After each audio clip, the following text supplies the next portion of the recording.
Urban agriculture is one of the most promising concepts for improving urban lifestyles. But which forms of urban agriculture are actually found within our cities? Which forms represent basic food production and which deliver real and diverse improvements to the overall quality of urban life? First, let's look at the different areas of the city to identify locations for the diverse forms of urban agriculture that we might encounter. First, we have the rural area, familiar from the large fields and the low density of buildings. Then, there is the peri-urban space, with a mix of houses, industry and social facilities. And finally, there is the urban area itself, with a range of apartments, skyscrapers and commercial buildings. Here you can see some of the numerous forms of urban agriculture. Let's discover a few of them. First, let's have a look at the rural area where we can visit the local farmer.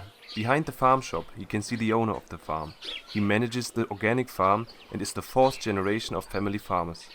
He has developed a local food and farm themed concept of agriculture on his land.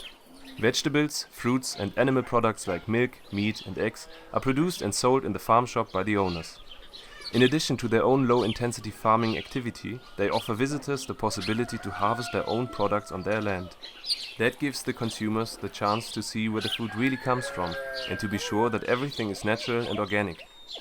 Through the farm shop and collaboration with local food retailers, it is possible to decrease food waste and to reduce energy demands for the transportation.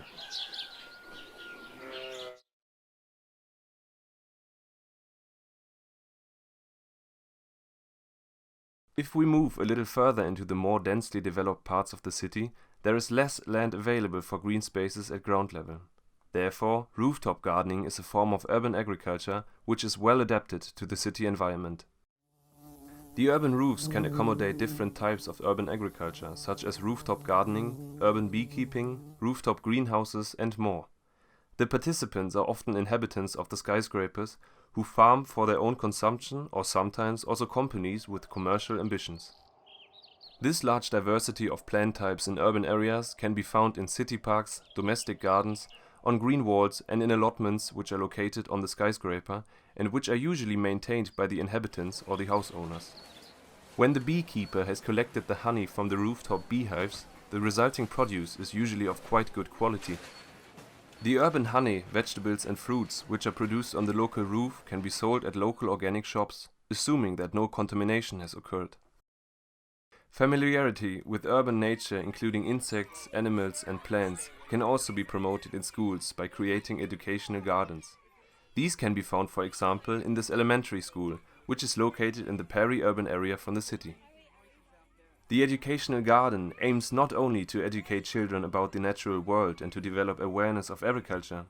It aims also to nurture a sense of stewardship for nature and an appreciation of its many benefits and products. The cultured products are often herbs, vegetables and fruits. The resulting produce is not sold to the wider public, but is mostly consumed by the children and their families themselves. It can also be used at the school cafeteria to support health eating and awareness programs.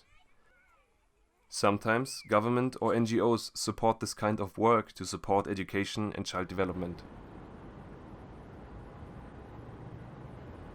Finally, we visit a community garden in a peri-urban area where the residents can develop more sustainable lifestyles through planting and consuming fruit and vegetables in the garden.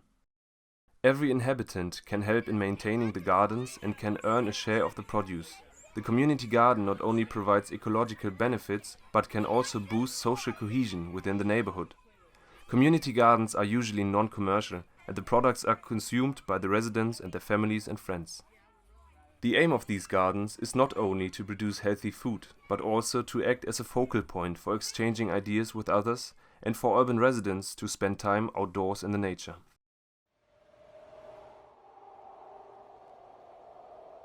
After an analysis of some of the different forms of urban agriculture, we can see that urban agriculture activity can help to create more sustainable urban environments.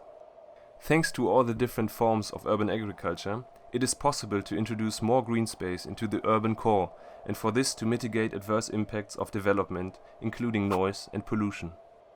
But improvement to overall environmental quality is not the only significant impact of urban agriculture. We can also see how social interaction of the participants can be enhanced, the image of the city can become livelier, and how consumption of natural and self-cultivated products can improve the health of the wider urban population.